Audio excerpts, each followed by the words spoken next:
Good news, everyone. So, something kind of cool here. I don't know why I didn't do this months before, honestly. But I am using Firestorm now instead of the official Second Life viewer. And the first thing I discovered, which was totally awesome and made me very happy, is that the weird lag issues that I was having that were making my exploring experience pretty hellish, especially for the live stream, seems to have completely gone away with now that I'm using Firestorm instead of the official viewer. And I think it's kind of worth mentioning that if you haven't tried it before, I'm going to paste this into the chat. Definitely check out Firestorm as an alternative viewer for Second Life, because I know a lot of the more experienced and older users use Firestorm instead of the official viewer. I've always used the official viewer just because it usually gets the latest technology the quickest, because it's the quote unquote official viewer. But in terms of utility to the actual user, I think that Firestorm is probably in general a better choice. It's just there are certain features that you won't necessarily have access to right away. It takes the developers a little while to integrate the latest technology into Firestorm. But in terms of performance, my experience so far has been that it just is way better than the official viewer. So highly recommend, check it out, give it a try. You might be surprised and pleased. I certainly was. I used it in the past pretty extensively, and it's been a while since I fired it up. But I was thinking after I had that graphical problem that Firestorm might at the very least allow me to troubleshoot and get to the bottom of the problem, but it seems to have completely solved it. And after having used it for a few hours yesterday just to kind of like see if there would be any problems that it might cause me in terms of the streaming and so forth, I have to report that basically it seems like it's just all good, and Firestorm is just a superior viewer for me to use for the streaming and exploring. So yeah, good news, everyone. We're now rocking Firestorm instead of the official viewer, and it should mean a much more pleasant experience for you guys who are watching. Another piece of news which I thought was kind of worth mentioning as I'm searching for a sim here. I had one comment on my last video. I'm not gonna like call the person out or anything like that, but I thought it was worth discussing. Alright, gonna try this Octagium. Alright, no access. This comment was basically to the effect of like, Neo, you're being too negative. You're negative. Like, why even go to Second Life if you're gonna be that negative about stuff? And I feel like, firstly, I just want to say there's a degree of legitimate criticism there. Like, Brave New World. I wonder if this has anything to do with Aldous Huxley's novel of the same name, one I'm highly fond of. It looks like it's broken into quadrants, and I honestly just kind of sick of these subdivided sims. I want to see a complete project today, something that's gonna have all the zones integrated. Just kind of rare, actually. See this, even this one, it looks like it's two separate sections, although it's a pretty interesting layout. Maybe if it's just bisected, that's tolerable. Looks like there's a lot of stuff going on here. Oh, adult fantasy roleplay. Maybe, yeah, I'm gonna skip that one. Gonna keep searching. But yeah, I feel like in terms of evaluating, this one looks good. Aroha. Let's try this. In terms of evaluating Sims,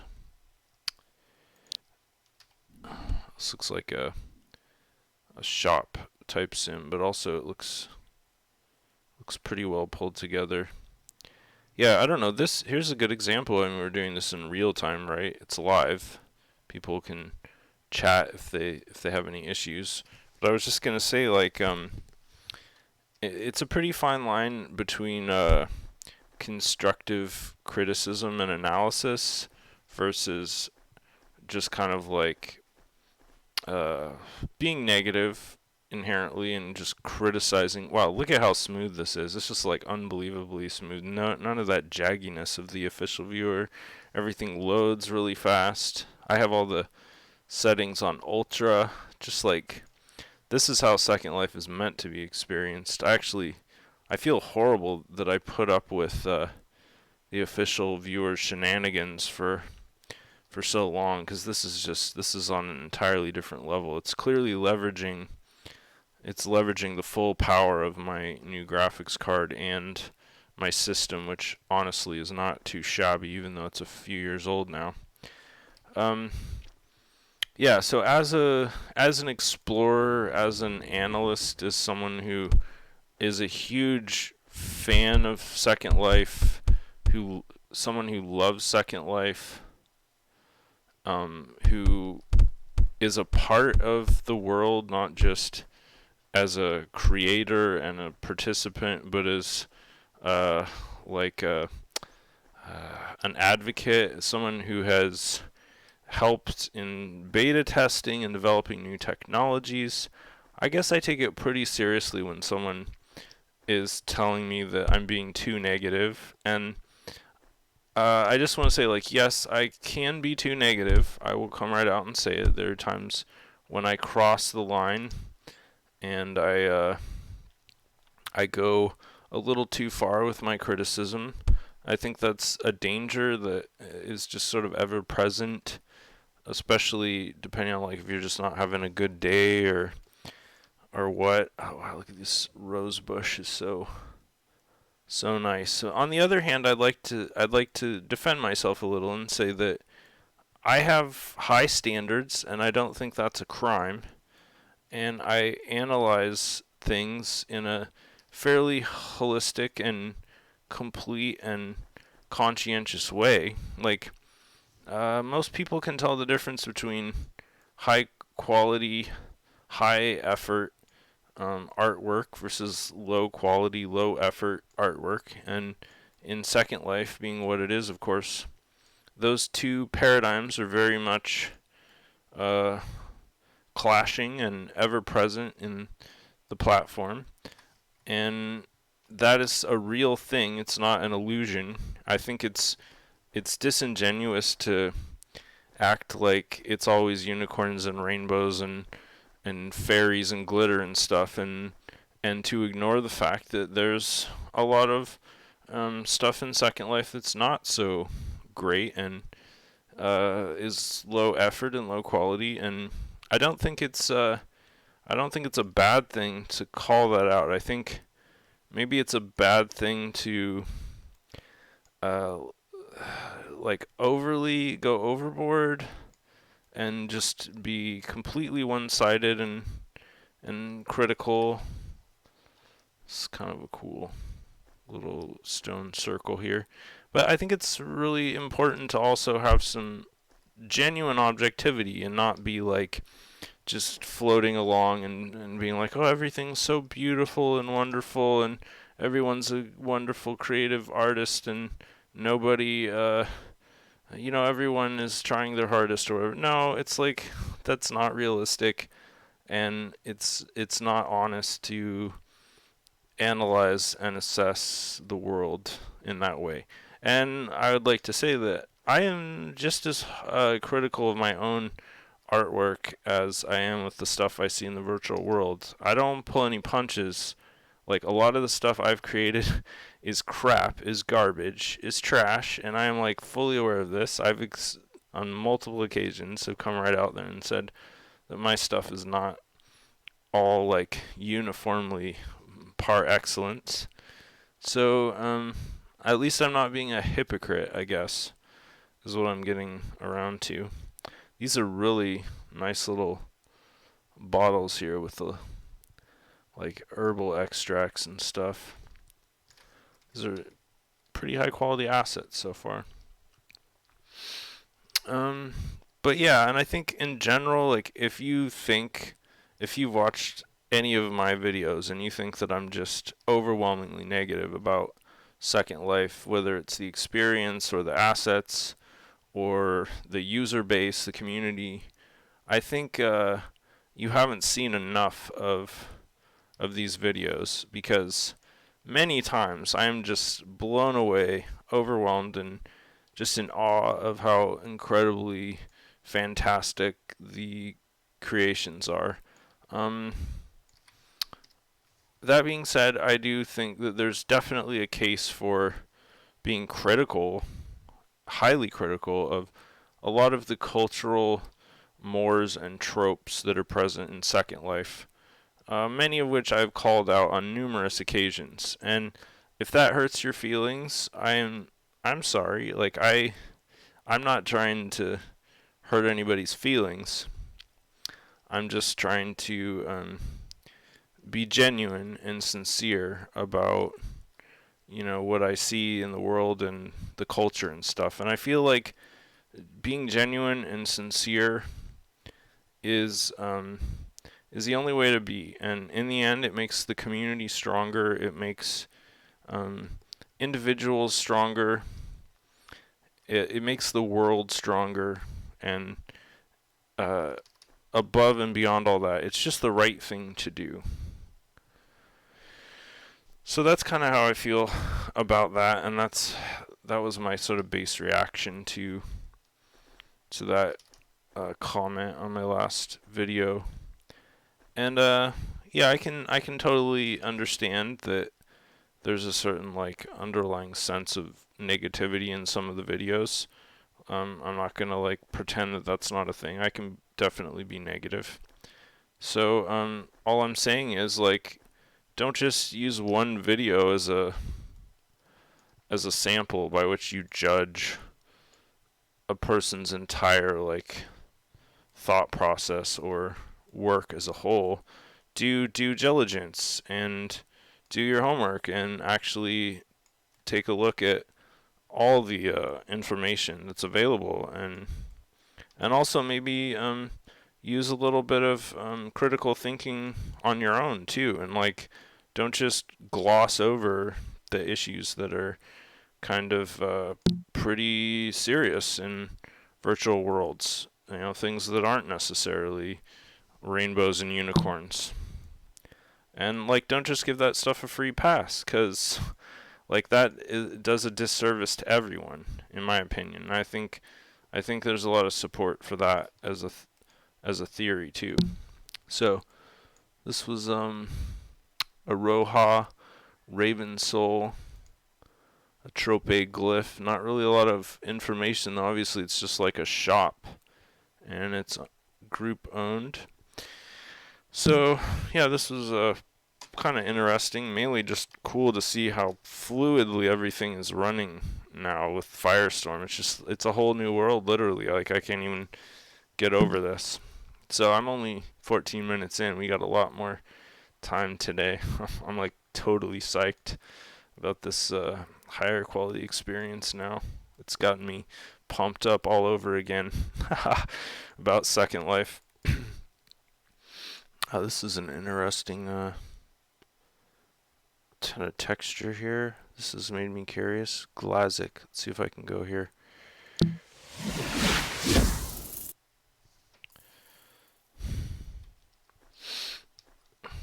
Yeah, one thing that I think is really important about like what I'm doing specifically as kind of a somewhat unique feature. I don't know what you would want to call it, but like,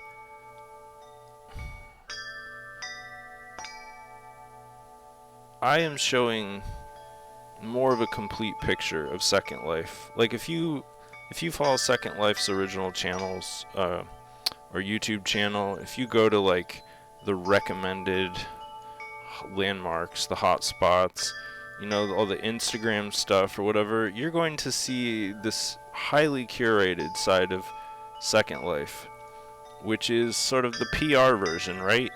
It's sort of the best foot forward, but that's not really Second Life, is it? I mean, that's not the genuine Second Life experience. Second Life truly is the most diverse and complicated and just incredible virtual world in the world. In the real world, there's nothing that comes close to it. You will see things in Second Life you simply won't see anywhere else. And yes, a lot of those things are not PG.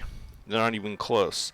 A lot of those things are like NC-17 or double X, you know, just like the most inappropriate and not safe for TV or whatever that you will ever see anywhere on the internet, which isn't necessarily like something that advertisers want to be attached to, or that even Second Life as a company, Linden Labs, doesn't want to openly acknowledge necessarily. Wow, look at this. I gotta see who made this. This is just incredible. Of course, it's Dust Bunny. Dust Bunny, the new Apple Fall. But I gotta say, that is just a beautiful piece of artwork. A lot of these are probably Dust Bunny. I wouldn't be surprised. Look at that. Even the needle and the temperature gauge is articulated on there. I don't know what that is. Like an espresso machine, maybe? That's kind of what it looks like. Never seen one of that style in real life, though. This beautiful, like, Dutch candelabra. It's probably all Apple Fall stuff. I wouldn't be surprised. Or not Apple Fall, sorry, Dust Bunny. When you're doing it right, you're doing it right. Just had breakfast, but now that I'm looking at those pancakes on that hot plate, I'm getting hungry all over again. Oh, hey, hyacinth. We have one of these in our garden, and it blooms every year. It's a fairly realistic interpretation. Really nice details on that pot.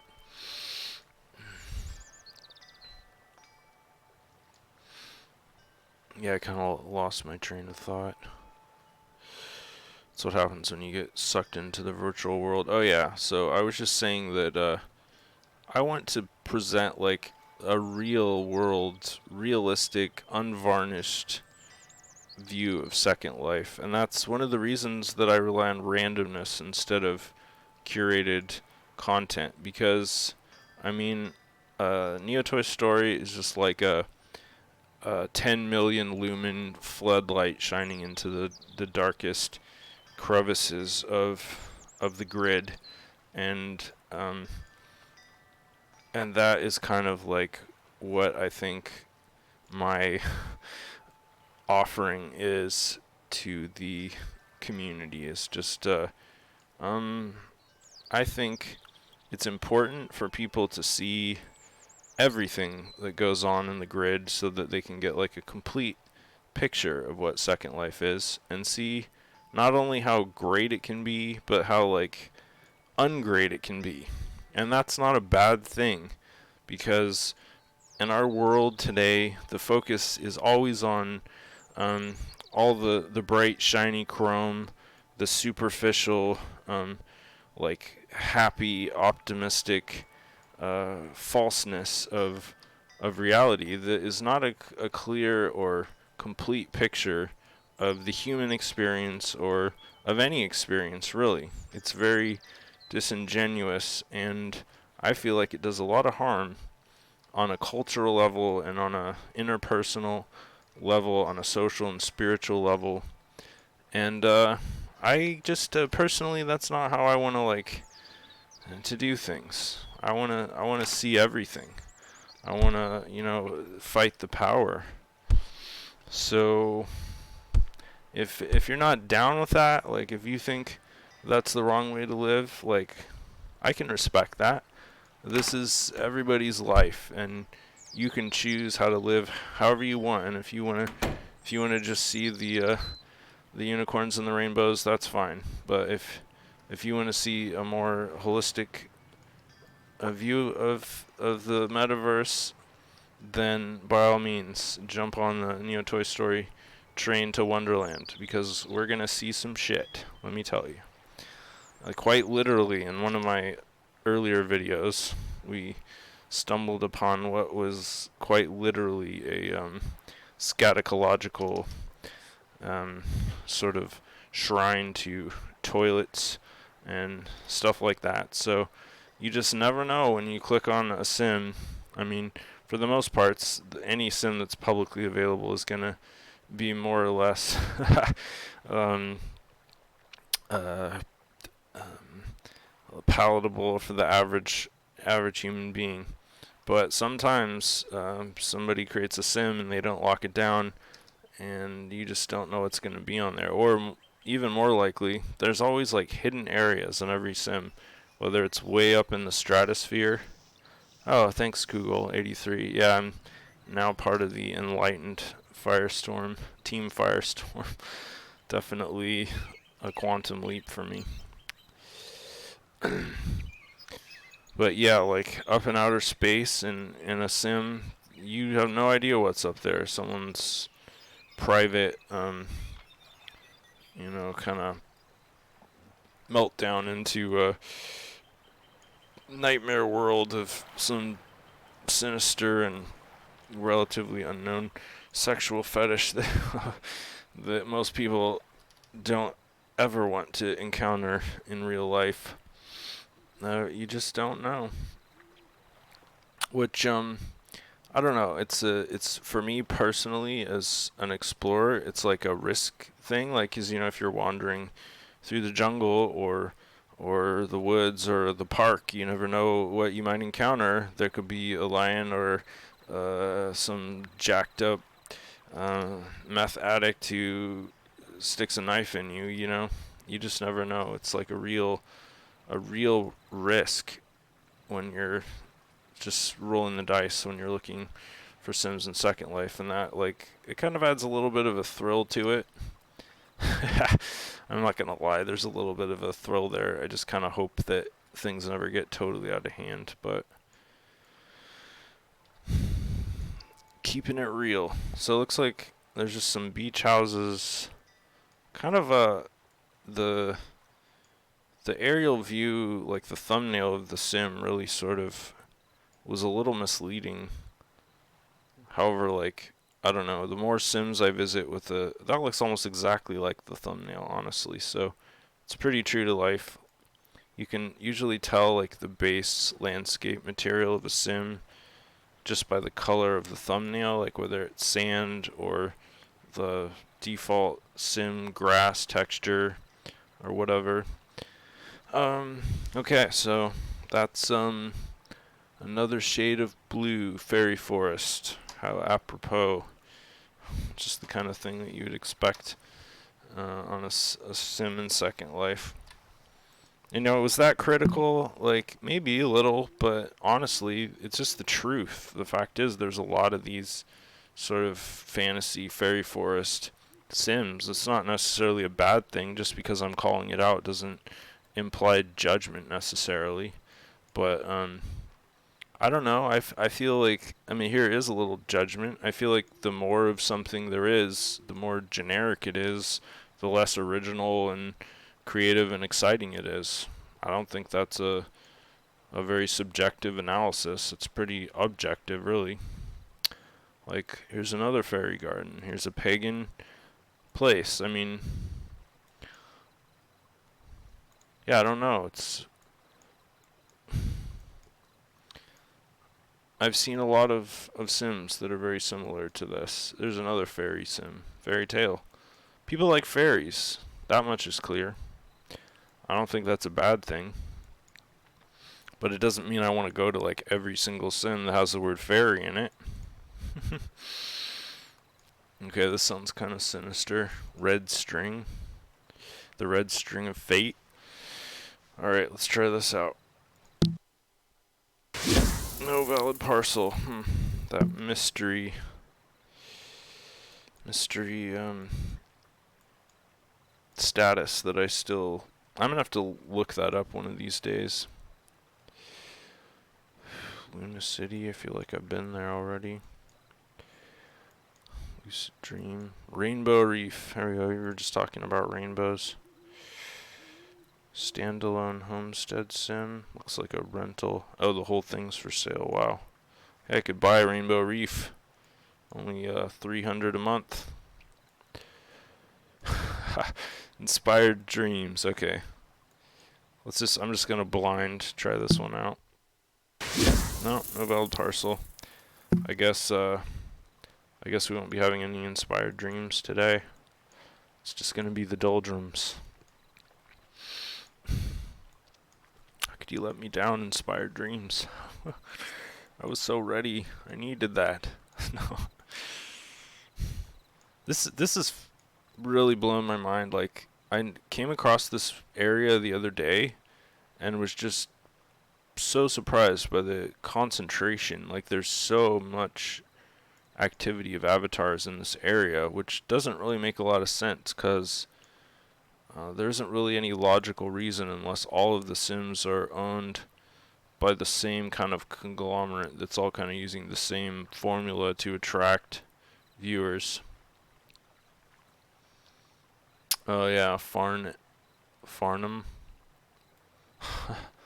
Yeah, I've seen my share of zoophilia sims. I mean, it's quite impressive actually, the gamut that zoophilia goes to in Second Life, like all the way from furries to straight up animals to total like not anthropomorph. Yeah, like roleplay, like animal roleplay. It's very comprehensive, you would say. Blue Moonrise. Real estate offices. This is one thing that's new with Firestorm for me. I don't know how exactly you enable this in Second Life, but it displays some of the metadata from the sim, like Stormfront, nude beach. Stormfront, like, isn't that like the Nazis? I hope not. Anyway, yeah, this metadata is making it a lot harder for me to click on some of these sims because it's taking away a little bit of the mystery for me, which could be good, could be bad. Here's one, Soyri, which doesn't apparently have any metadata, but there's a red circle, so I may not be able to teleport. Yeah, no valid parcel, so I don't know if that means that these sims are just getting nuked and they don't actually exist anymore, or if there's some kind of more advanced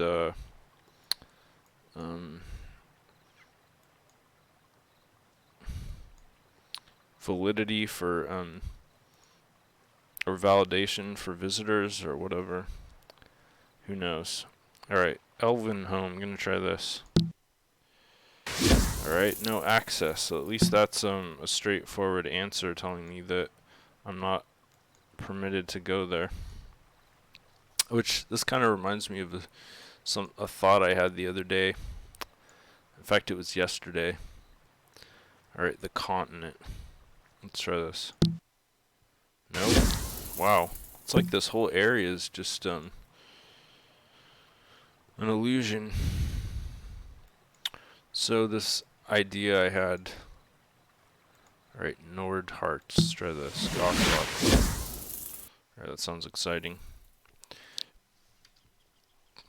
This idea I had was imagine if you died in real life and you were reincarnated as your Second Life avatar, but like you were a ghost in Second Life, and because you were a ghost, you wouldn't really be subjected to the normal laws of the grid and the platform. So like, for example, you could go to any old sim, like even restricted sims, like they couldn't keep you out.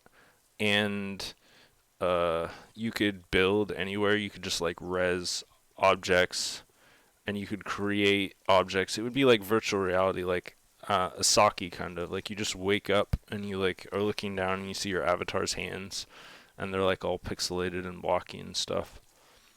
But you're basically a god in Second Life. And then so my mind just kind of like took off from there, and I was like just imagining like all the hijinks you could get into, like going to random sims and like building things or whatnot. And you could build in ways that weren't necessarily limited or restricted by the like mesh or whatever. You could just like kind of like, it would be like sculpting sort of with clay, only you'd be sculpting with polygons, and you could just like, I don't know, just it would be more like real, like fabrication, real life, only you'd have the ability to just materialize an unlimited quantity of items and substances and textures and stuff like that. And maybe the items that you created would have like this special characteristic of being impossible to delete. And then like I was picturing like Linden Lab like creating like a witch hunt or like a ghost hunt where they're like trying to track down your anomalous avatar and like delete you from the grid, but like they couldn't delete you, and they couldn't delete any of your items because they were like supernatural and they weren't actually like part of the program. I think that would make a cool Asaki plot. For those who don't know, Asaki is like this uh, genre of anime,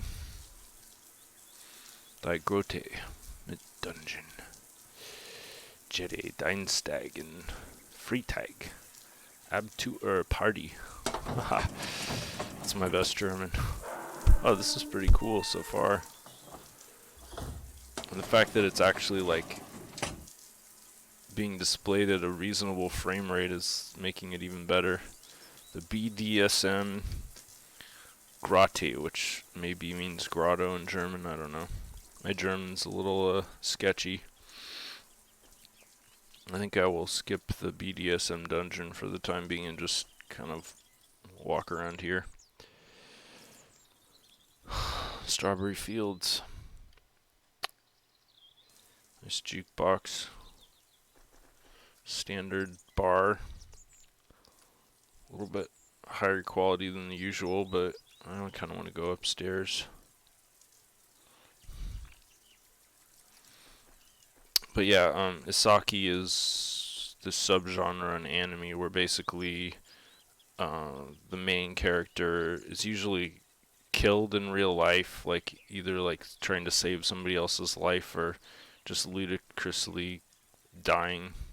And then instead of like just ceasing to exist, they are then, their soul is transported into like a video game world basically, where they have to either start over or they start with like skills and like pretty much I'd say that the trend in Asaki most recently has been to for these characters who are reincarnated in a virtual world to be given for whatever reason. Well, I can't get in there for some reason. Oh, there we go. It's like a physical object in the way. These characters are then given like hack level or overpowered skills. So like they're basically just like unstoppable in the fantasy world.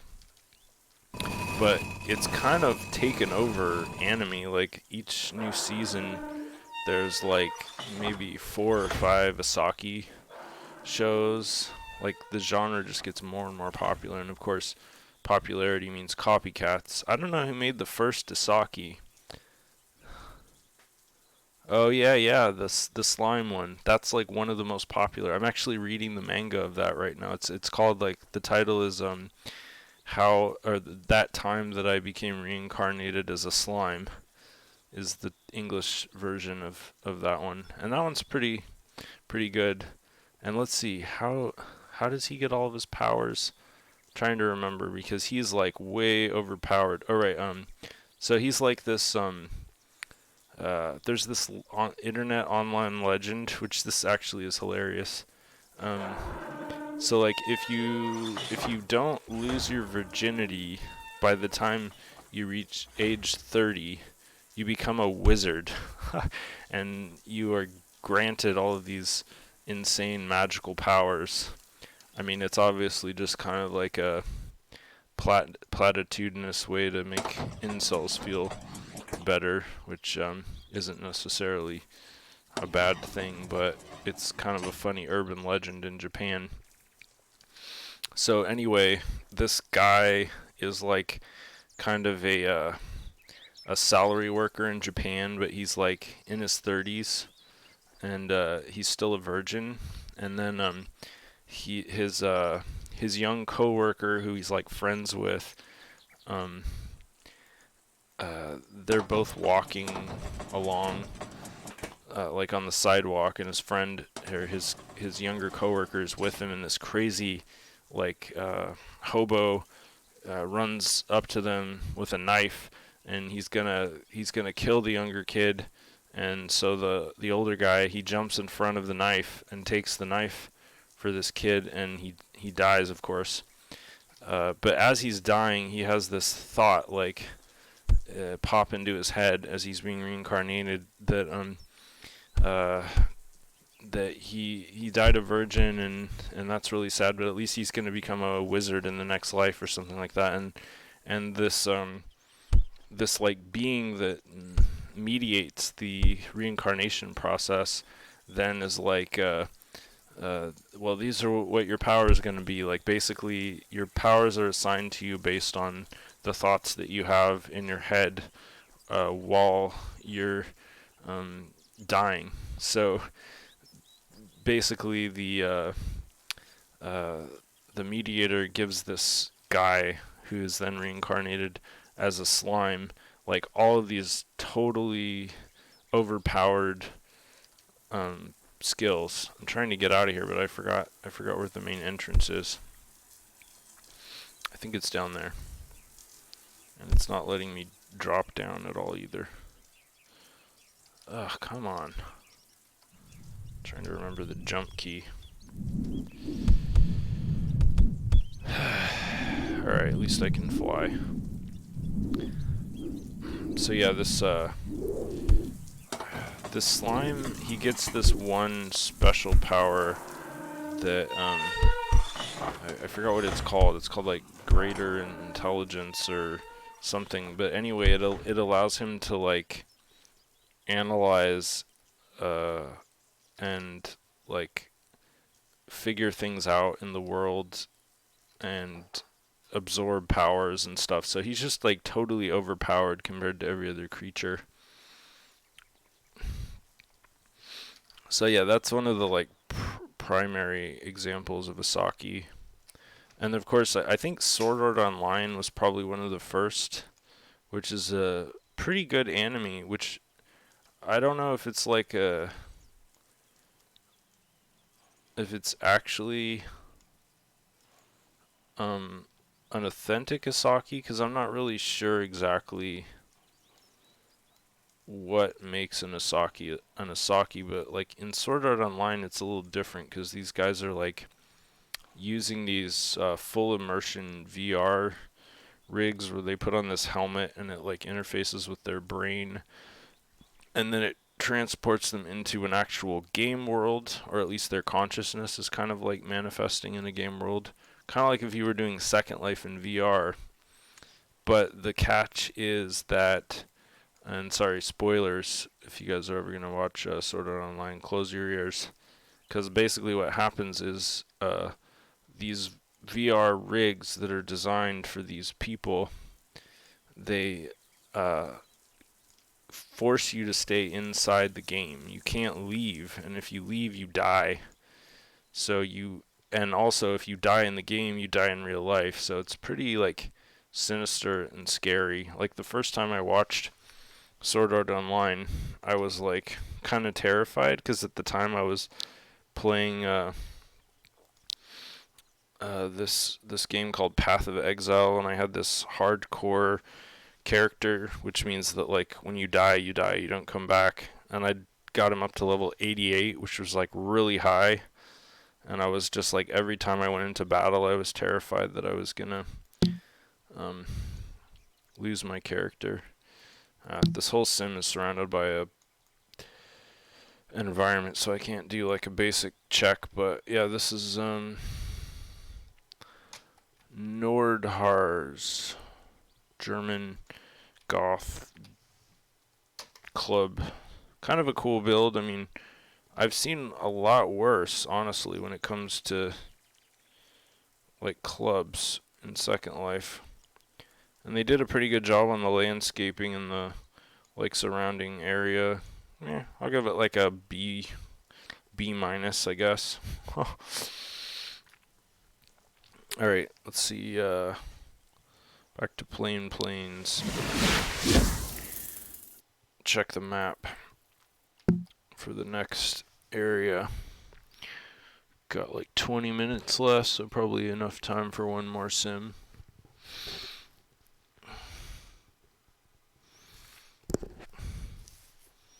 Yeah, I don't know, like, if in order for it to be like proper Osaki, if you actually have to die in real life and then be reincarnated, or if you can just be like trapped in a virtual world.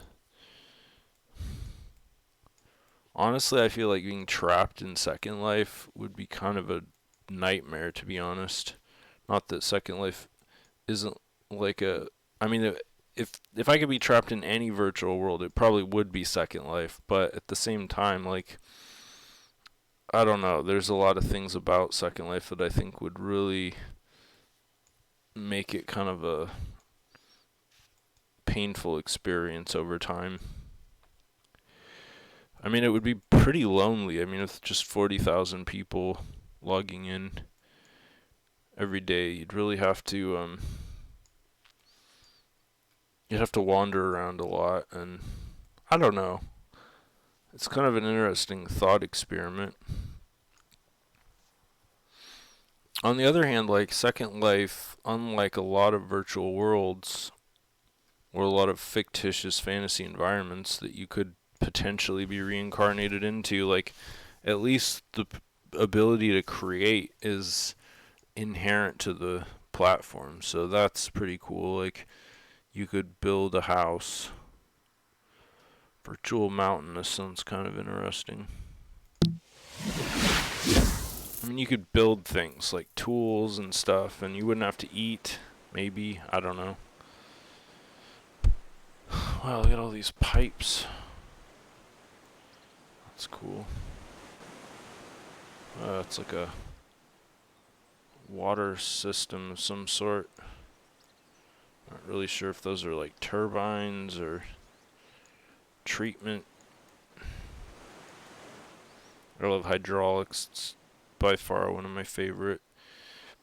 Oh yeah, those must be water turbines for power generation, because I'm seeing like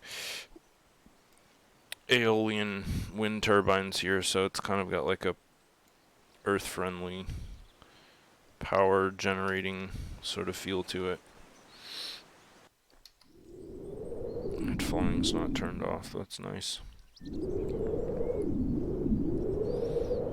I got signboards, but they're blank, so maybe this is kind of under construction. Yeah, like solar panels on the barns.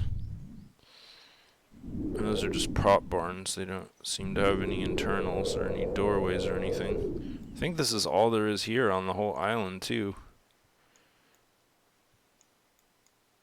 It's like a terraforming experiment that has only just begun. Yeah, not really anything to see here, but who knows, maybe in like 6 months or something there might be some amazing build here. It's possible. Let's see. the information is. It just, like, for some reason it's not, like, giving me the information. Like, it popped up for a second and then it just disappeared. But there's a parcel ID. Jeremy Barnside, group owned. Yeah, so nothing really to see here. But I don't know, maybe I'll take a trip back here in a few months or something and see if there's anything happening. I don't know, I never really do that. Like, sometimes I say I'm gonna go back to a sim, but the truth is there's just so many sims. It's like I've said before, you could visit a new sim every single day. And never run out, really. Which is pretty fantastic, especially for me, because it means that I have almost infinite content for these shows. I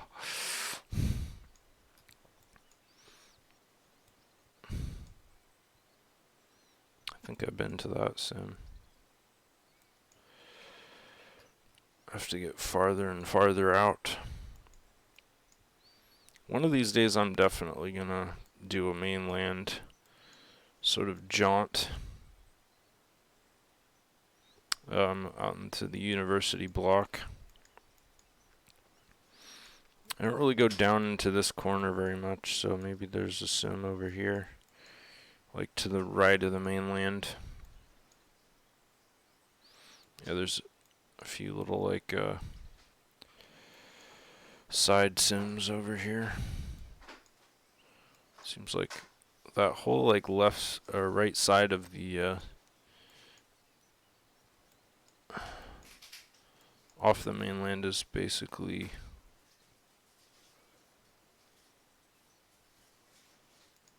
university territory. Mystery Mind Lab, this sounds kind of interesting. No valid parcel. I'm gonna have to write Linden Labs about that, seriously. Curiosity just can't continue indefinitely.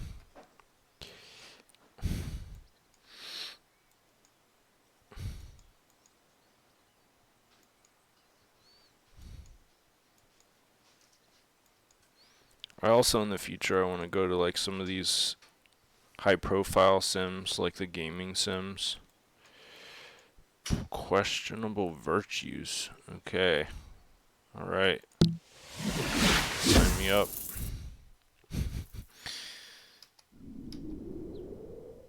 Oh, did they turn off flying and then I landed like an idiot? Oh god, why do I do this? Why do I do this to myself?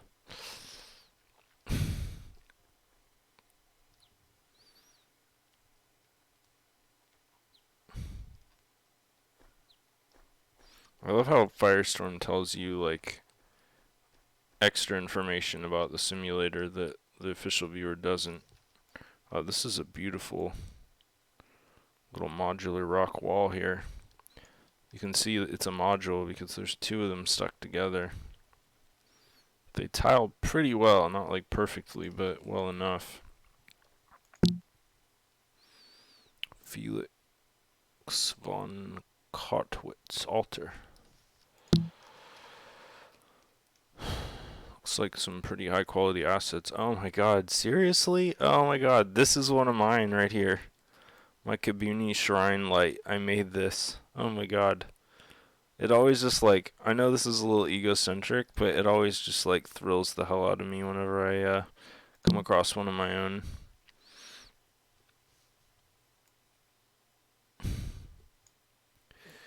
Objects in Second Life. Although apparently it was full perm and they took parts of it and used it in their build.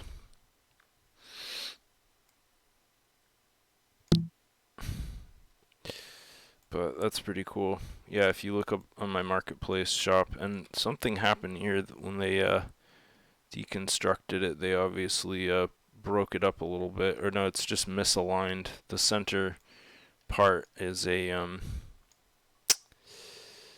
separate object so that I could make the light project the way I wanted it to. That's pretty cool though.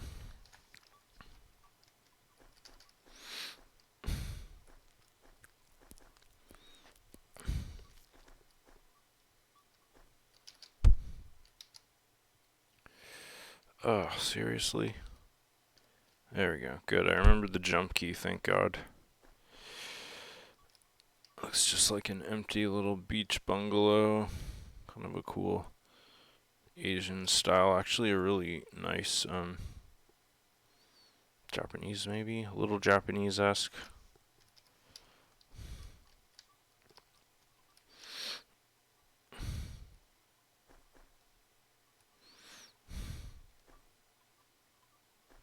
Okay, I'm gonna smile every time I see one of those now. Alright, I'm just gonna paste the SL URL in here already because it's probably gonna be my last sim. I'm already up to 50 minutes on the show. Wow, this is really cool how the there's like a pine forest kind of here with the those are like almost like forest firs, which I know it's confusing. It's not spelled Forest, it's Forrest. It's like a low to the ground fir tree. God, what is the word for those? Forgetting the family name for fir trees all of a sudden.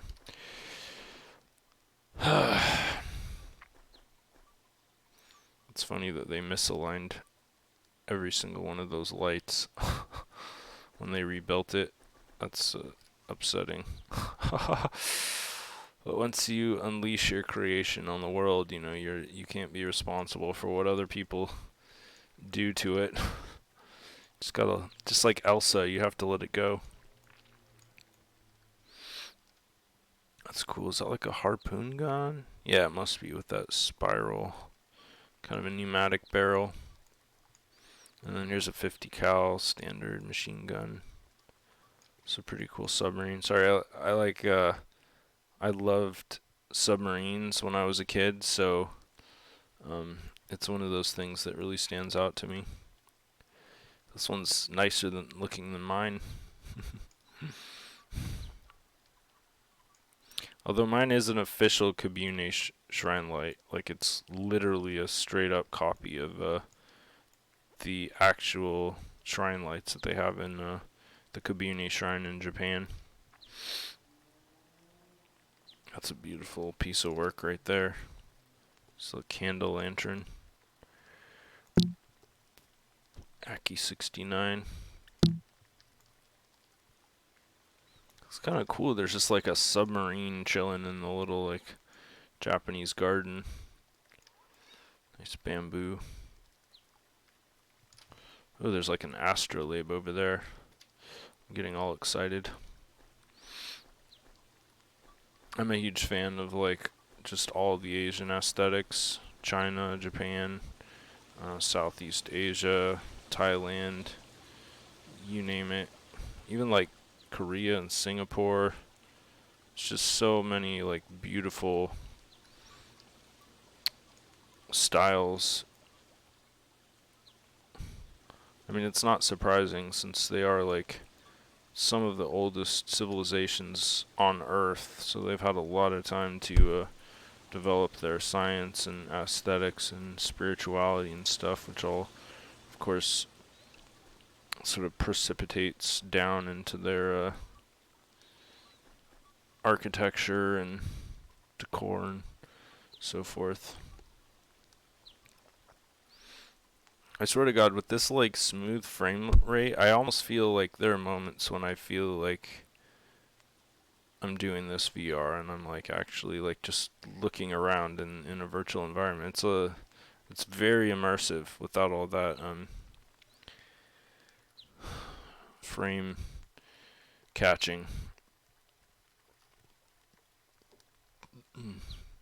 Oh whoa, that's a really cool like chandelier.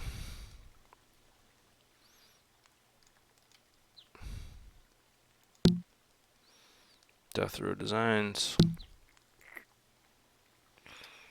Kind of feel like Death Row Designs isn't doing much anymore. Like, I'm gonna have to go to their shop because I see a lot of really cool Death Row Designs stuff in Second Life, but it's not like Apple Fall or Dust Bunny where it's like they're constantly producing new items. Like, I feel like most of the Death Row Design stuff that I've seen are a little dated. Not that the quality is dated, but that the like selection is kind of dated. And these are cool too. Damn, look at the great job they did on the specular map there. That looks like real gold almost. With the bake and the specular, and the scripted candle to make it look like a flickery kind of light. That's kind of cool. Cerebrus Crossing.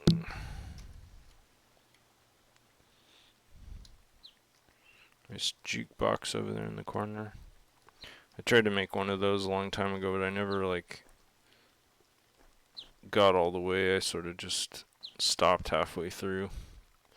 Mainly because I wasn't proficient at scripting when I started, and I really wanted to like fully script it out. I'm kind of glad I didn't finish it now because it's like there are already so many incredibly high quality jukeboxes. Ooh, a chestnut roasting stand. That is so cool.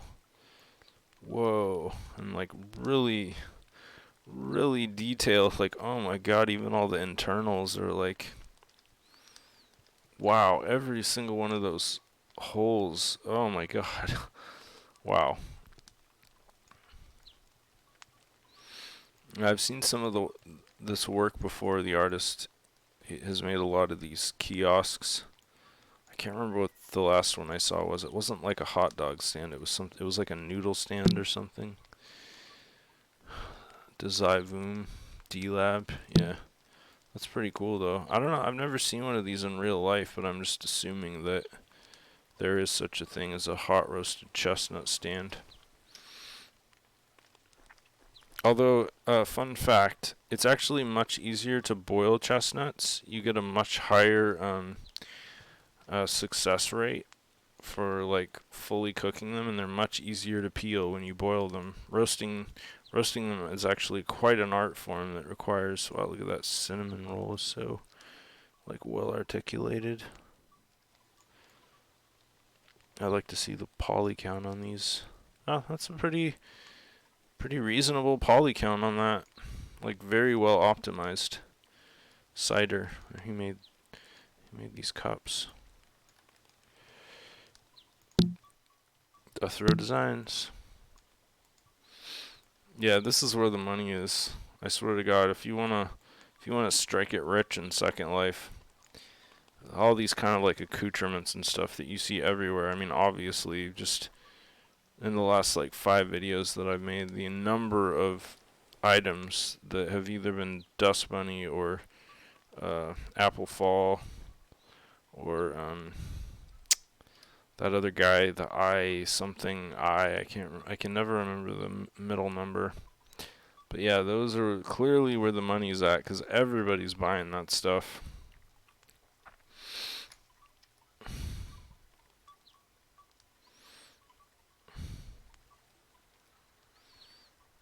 Hot chocolate. I like all the bike racks.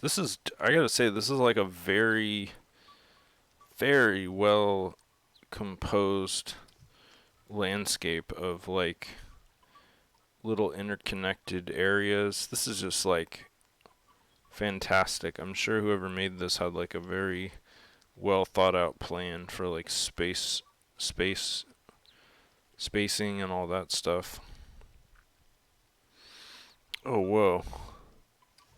I am very attracted to these like shiny objects. Oh, it's too bad the UV wrapping wasn't like perfect. But and then again, like Mylar balloons actually have a seam like that in real life, so it's not like unrealistic. But that's something personally as like a graphic artist, I think if I was gonna make an asset like this, I would make it better than real life, which is kind of like a really fascinating thing if you think about it, where a lot of times you have a choice as a 3D artist when you're making an asset to make something true to life and as authentic as possible versus like giving it your own little touch and like fixing any flaws that it might have. Like for example, on Mylar balloons, you know, the patterns don't always perfectly mesh and you get like an ugly seam, but as a 3D artist, you might be like, well, I can fix that and make a Mylar balloon that perfectly tiles, like the texture wraps all the way around. Really nice job on the botanicals here in this little fountain thing. I think they're two separate pieces. Morganson Designs. I feel like everything is rock solid in this sculpture except for the dragon itself. Like the texture is really pixelated and the dragon topology is really crude too, which is tragic since it's such a nice nice asset.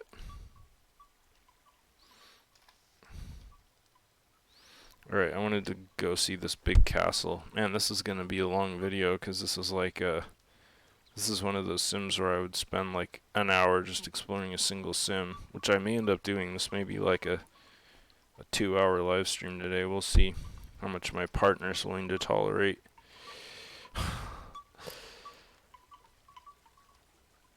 These are cool. These are really cool.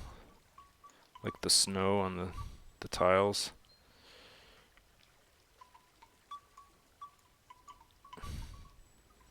Yeah, see, look, here's like a really amazing dragon. Kind of looks like it's jade. Like if that other dragon had been this well defined, it really would have made that other build just totally awesome. Beautiful, like temple bell. Textures are still rezzing. There we go.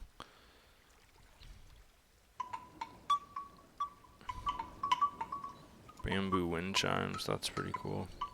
This is kind of tragic, and because of Second Life, Second Life has a wind system, but it's a real bitch to script for the like wind interactions, and it has a really high resource cost too. So if you ever see a wind chime in Second Life, almost all the time they will just be spinning like this with the sound effect. It's just a simple rotation script, which it's crude but effective.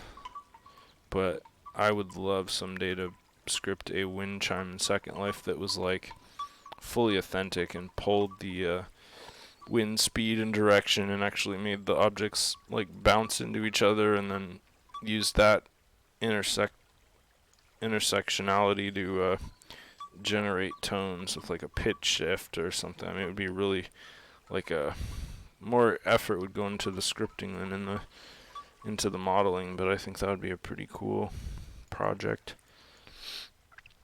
The old katana.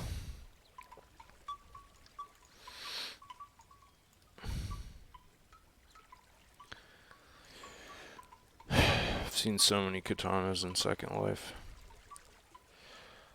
Oh wow. I've seen a lot of these in like Chinatown, Japantown. I don't know what they call these. Maybe it says in the object profile. No description. No. Little oh, this one's animated too. That's cool.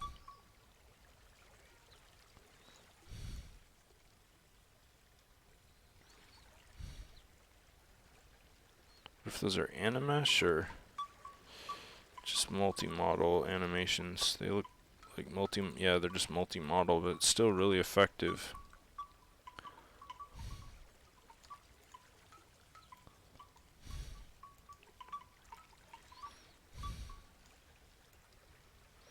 I like all the bonsai stuff in here. Ooh, geodes. Wow, I've never seen a geode in Second Life.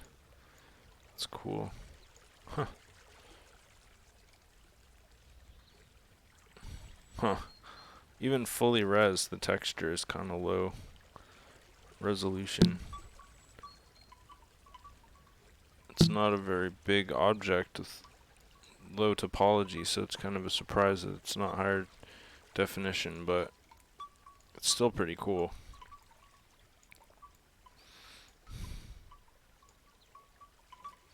Oh, there's so much to look at just in this one room.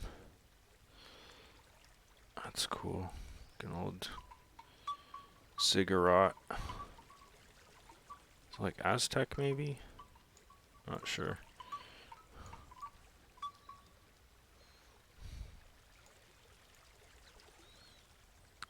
These are neat little dioramas. Oh, cool. A mansion in a jar. That's awesome. It's empty, of course, but I suppose you could, if you really wanted to, you could make a mansion of that scale in Second Life in a jar and completely fill the inside with microscopic furniture. Pretty nice bookcase. Just imagine, like, individually unwrapping and texturing all those books. Oh my god. What a nightmare. I don't think I would be able to survive that personally. So you need to hire like a teenage intern working for $3 an hour to do all the sloppy unwrapping. And it's this little thing, a little bondage pony play sculpture thing. It's kind of cool.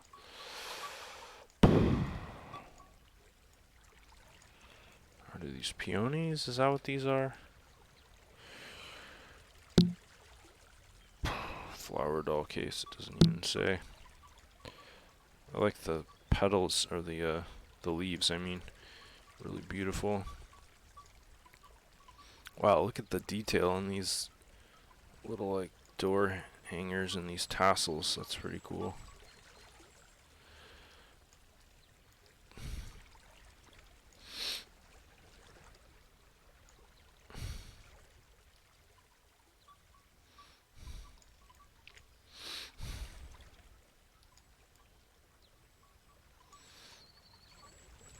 This is like got a water pump here. It's a cool design. I've never seen one with a, like, stabilizer on the side like that. Or what is this? I wonder what that's supposed to do. Is that like a backflow valve or something? Huh. I don't know. Curious. It's like the horse stables or something.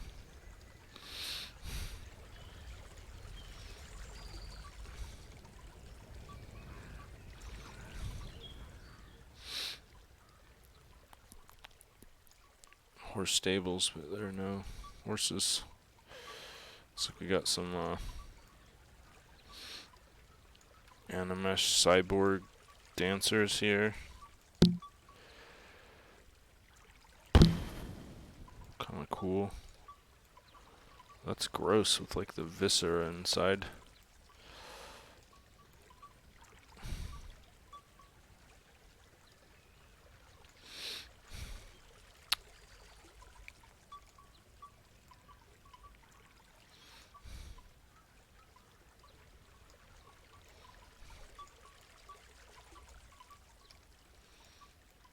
There's a lot of like invisible objects here that I'm running into that are making it hard to navigate with the camera alone.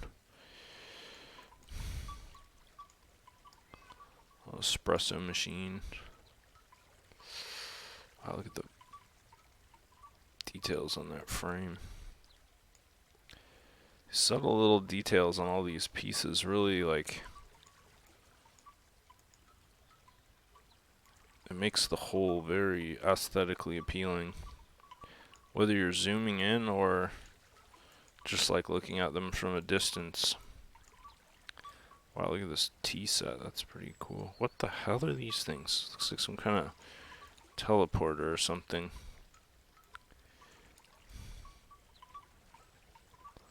Some top quality assets. Wow, look at the normal and specular on this is just like next level.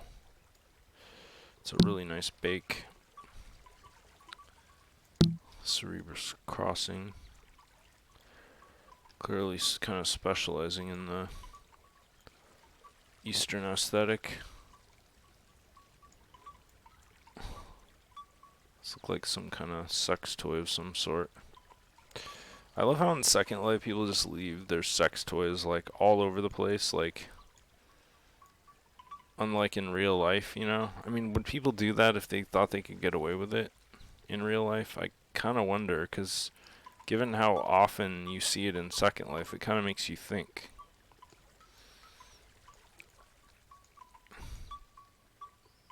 Like, I'm sure people really are like a lot more sexual than they kind of let themselves be in public. Oh, what are those thistles? Looks like a thistle of some sort, and a lily or amaryllis. I don't know. This is an amazing vase. Wow. That's really cool. I wonder if that's a 3D scan. You just never know. I mean, sometimes you can tell. Oriental inspired fish face. So maybe an original creation, I guess, if it's inspired. Looks like a Batwoman blow-up doll just floating in the pool. Sure, why not? Did I just accidentally back my way into the wine cellar? This is cool. Wow, an actual grape press. That's cool. Nice solid design.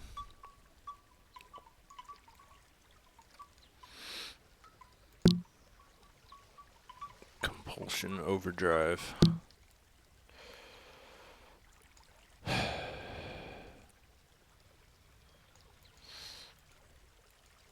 seen enough cheese and sausage plates in Second Life to feed half of Africa. Oh, weird. So there's a wine cellar and it's a door, but it doesn't actually like have another side to it. It's like a secret inaccessible wine cellar.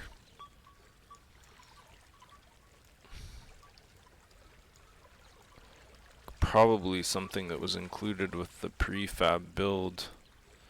And then, wow, look at the brass screws on there. What a great job. Nanda, Margita.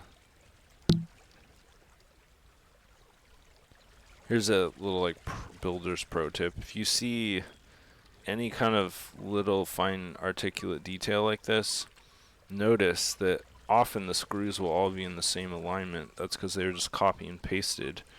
If you really want to add some extra realism, what I like to do is I will spin my screws that I copy and paste by a random number of degrees for each screw to give it a little more of an organic and randomized appearance, which, like, honestly, are you going to notice that from this far away? Hell no, you're not, but if you zoom in, you will, and it only takes a second to do, like, a tiny little random rotation, so I think it's worth it, personally.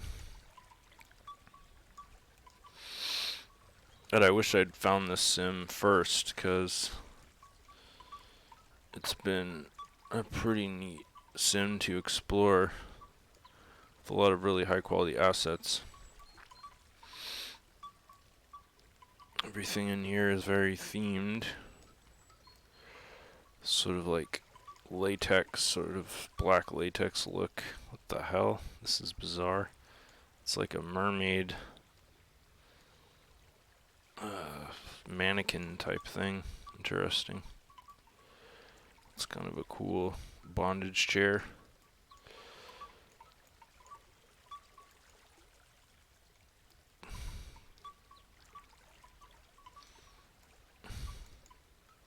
I think sex stuff in Second Life probably also a great way to... What the hell is this incredibly detailed little doodad here?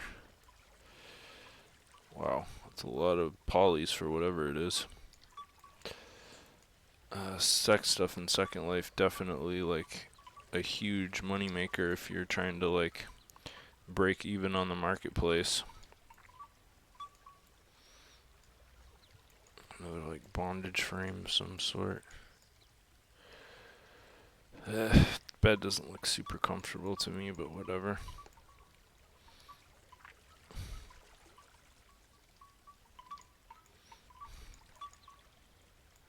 It's a cool chair. Wow. I'm just consistently impressed with the quality of the specular maps and the normals on a lot of these items. So for me, that's one of the hardest things in texturing, so it always just amazes me when I see a really high quality one.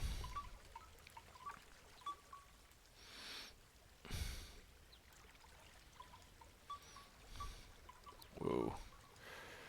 Camera got a little out of control there.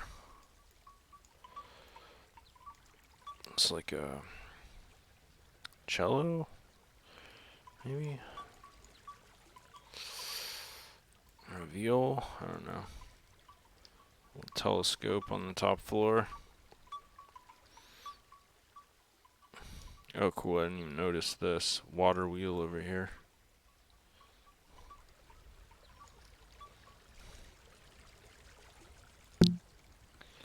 Jomo, huh? A lot of diversity in the assets. The more diversity I find, like, on a sim, what that usually means is that the creator, like, architect of the sim is really putting a lot of effort into the creation because they're searching far and wide for, like, the perfect assets that they personally feel like complete their vision, you know, versus just going to like a one-stop shop and buying all the same assets from the same creator. Like that's more of just the prefab mentality. That's pretty cool. Pink acid store. Driftwood horse. That's a neat piece of art. Original too from the looks of things. Oh cool, there's like a barrel racing. So like this is what I was talking about a couple of days ago when I came across that horse like breedable sim. This is an actual like horse racing or obstacle course type thing that they do for competitive um, equestrian horsemanship type tournaments and stuff, which is pretty cool.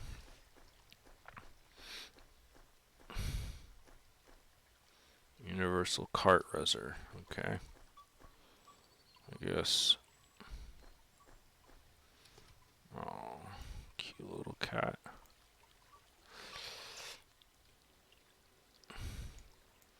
Come on. Res, you little rat tail. That's a nice shovel. There we go. Oh, what a sweet face. Even with the distorted eye texture being like stretched over those crude polygons. It's pretty cute. And maybe this is a pony place obstacle course where all the racers are humans wearing like pony outfits.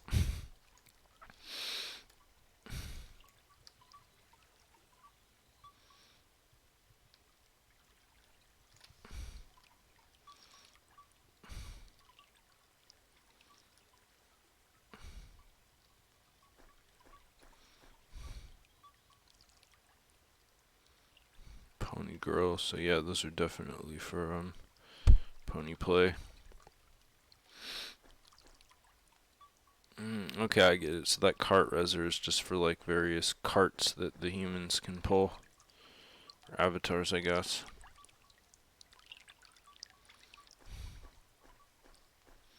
It's a pretty unique fetish.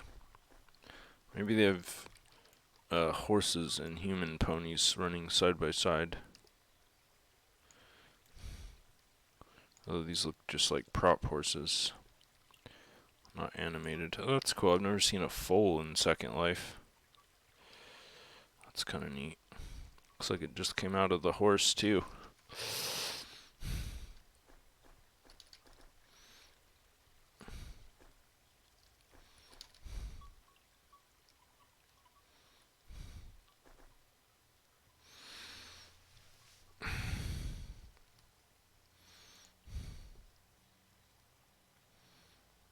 What do we have here? Looks kind of sinister.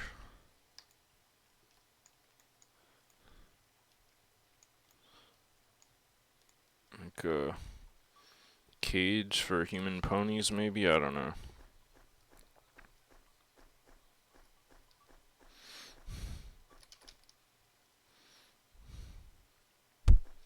It's a pretty good job on the paths for the just like navigability of the sim. Like, I feel like I could just follow the paths and see more or less everything, but Neotoy Story is really an off-road type of a character who very rarely sticks to the paths. It's just like another prefab house, really nice architecture, great job on the textures, really well optimized. Alright, let's see what I have missed so far. There was a couple structures. Alright, this generic barn, I've seen this many times, although boy it sure looks aesthetically pleasing. I think it's like one of those few prefab kits that really is completely deserved to be so popular. Man, I think I might have seen everything on the sim, except for this. Okay, I haven't seen this yacht or this building over here yet. Wow, that's a pretty neat super yacht. Although it reminds me a little of the Cybertruck. Like, this is Elon Musk's personal yacht. It's very geometrically simplistic.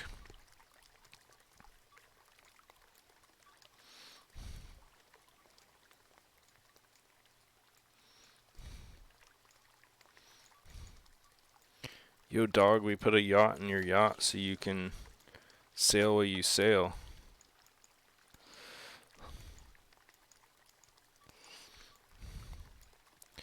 Or at least a picture of a yacht. Carbon fiber desks. Actually a very practical addition to a yacht due to their lightweightness, ability to float, and near indestructibility.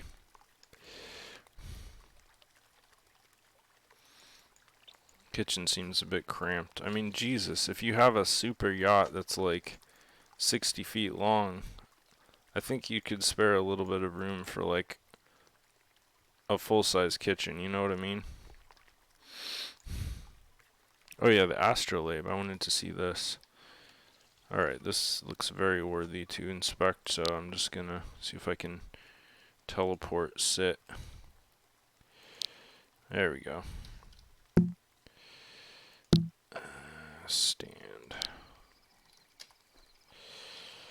Alright, whoa. Some intricate mechanism in there. What is this? There's like a little like water rivulets inside.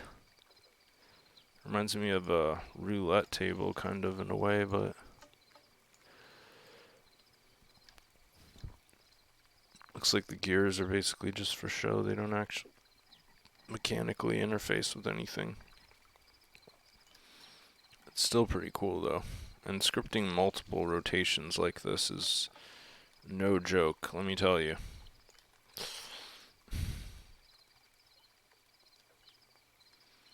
What are we reading here? Pride and Prejudice.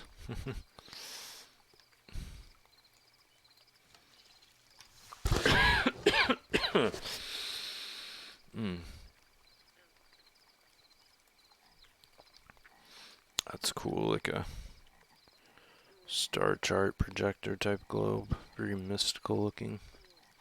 I love sort of the iridescent copper textures.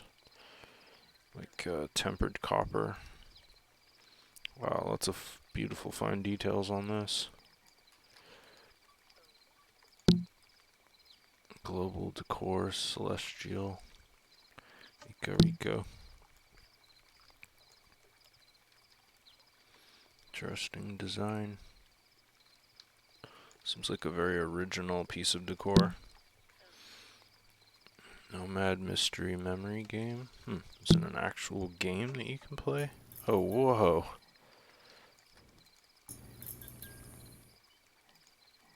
Huh.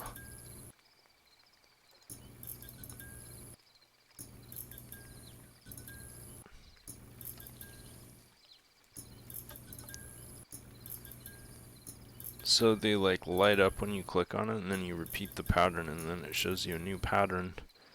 It's really cool sound effects too. That's awesome. What a fun little mini game, and very like reactive too. Unlike so many games that I've tried to play in Second Life, where they've just like not worked or malfunctioned in some way. That one was incredibly responsive and intuitive.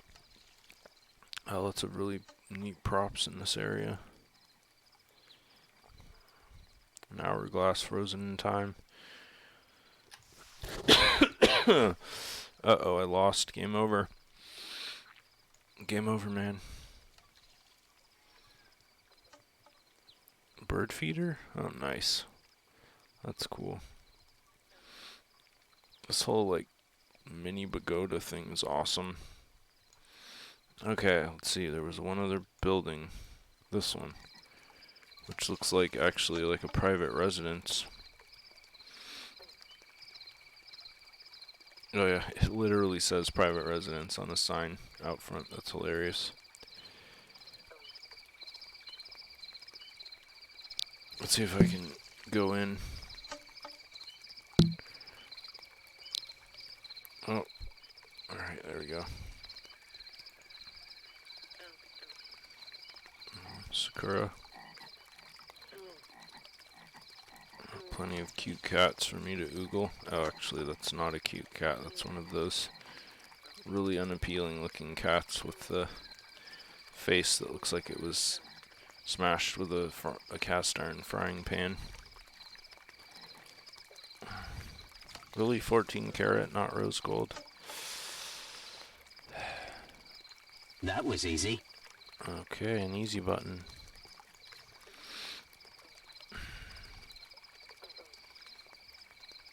Not a big fan of those little, like, small dogs. I just flipped that knife switch. I don't know what it does, but I flipped it.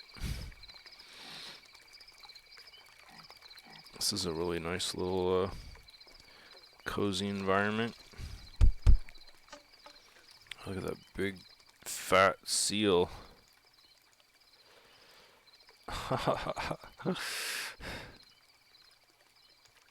It's a cool model.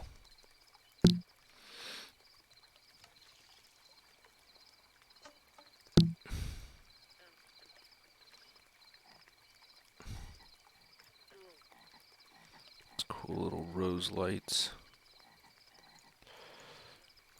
Yeah, I have to say, like, if I was trying to view this sim on the official viewer, it would have just been like really unpleasant. Oh, I really like this this light post here. It's got like one of those industrial dome lights with the protective grating, and then it's got sort of like a Doric old style, like 19th century sort of cast iron stand. That's cool. Yukimak latte. That's a really neat prop.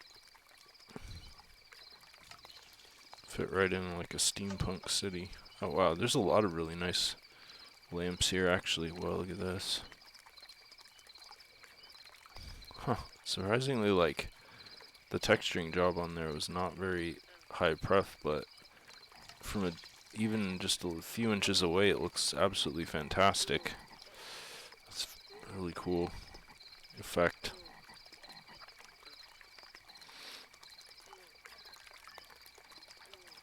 Look at that digital clock on the oven. I guess that's what that is. Oh, hey, here's a recipe. Like I've said, one of these days I'm gonna like cook something from a recipe book in Second Life. Alright, time to go into the oh, whoa, look at that butterfly, that's pretty cool. The captain's hat and coat. Maybe that's a pilot's uniform, actually, since it's on like a... I've seen this in real life on Pinterest, one of these gold AK-47 lamps, which admittedly are pretty cool.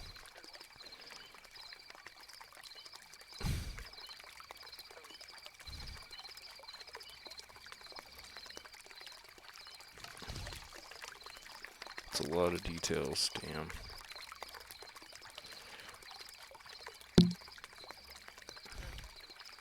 Convier. I'm actually kind of interested in this too. Zeus. Calisenia. Textures weren't even res the first time I was looking at it. Well, admittedly, it's not. The texture job isn't that great. It's a good bake, but it's... Yeah, I don't know. I feel like it could have been just a little bit more polished. Polaroid camera. More sex toys. Always a box of sex toys in every room. A dildo on every coffee table. It's just how Second Lifers roll.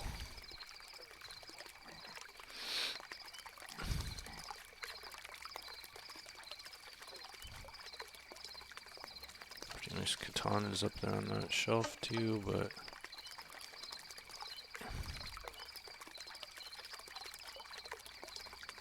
it's a cool lamp. It's a really nice sink. Man, I wouldn't mind having a sink like that in my bathroom, actually. Just got this tiny little chipped porcelain filthy sink. I hate it.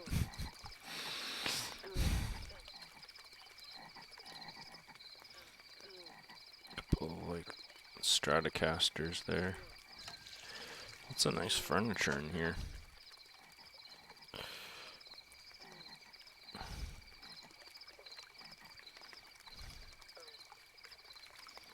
Yeah, oh whoa, this is cool. A Doctor Who telephone box teapot. That's cool.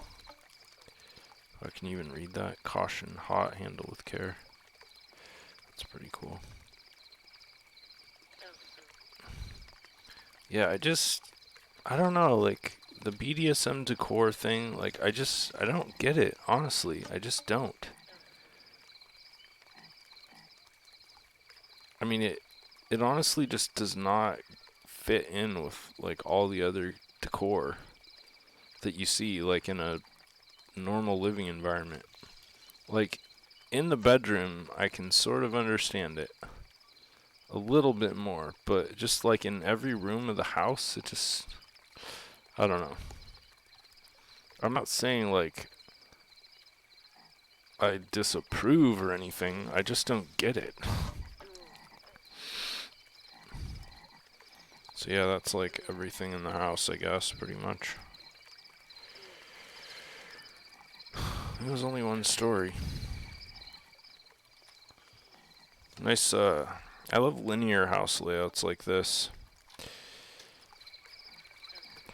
Single story. Wow, I didn't even see this tree before. This is awesome. Trees also really hard to model unless you're using some kind of like procedural algorithmic tree generator, which honestly there are a lot of those now, but if you're just making one from scratch, which this one kind of looks almost like it was made from scratch, not an easy task.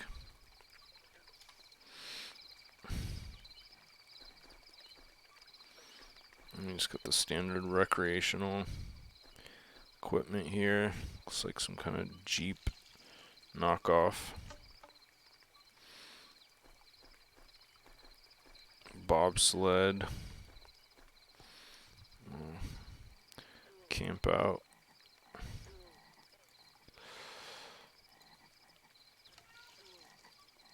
I've seen so many beautiful like mining lanterns in Second Life.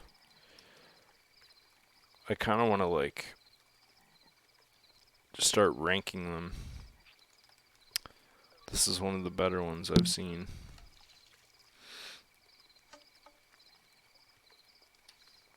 Created by Andros Thor.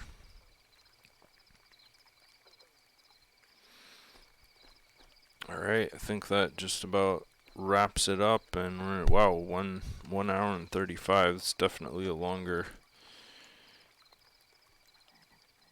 stream. Yeah, I definitely recommend taking a look at this sim. It's fun just to wander around because, like I said, the pathing is so well done that it just kind of like you don't really feel like you're trapped or you're lost, and you can just kind of see everything more or less. Oh, did I miss this? No, I saw that too. Yeah, let's see if we can get a land scan on this. Oh, it looks like it's broken into a whole bunch of different sections. So, Sin Labs, Rubber Doll Transformation and Control since 2008. Wow, that is a long time to be around. BDSM, heavy bondage, latex, rubber doll transformation, objectification, blackmail, femdom. Well, that kind of explains all the bondage stuff everywhere. 6,683 visitors a day. So yeah, pretty cool. Pretty cool sim. Alright, well, thanks for watching, and it was nice to have so many people today. I noticed a lot of concurrency, and thanks everyone for just like hearing me out about all that stuff in the very beginning of the video, because it's really important to me personally. I just want to be as like transparent as possible and as ethical and reasonable as possible. So yeah, have a good rest of your weekend, and I'll catch you guys later. Neo out.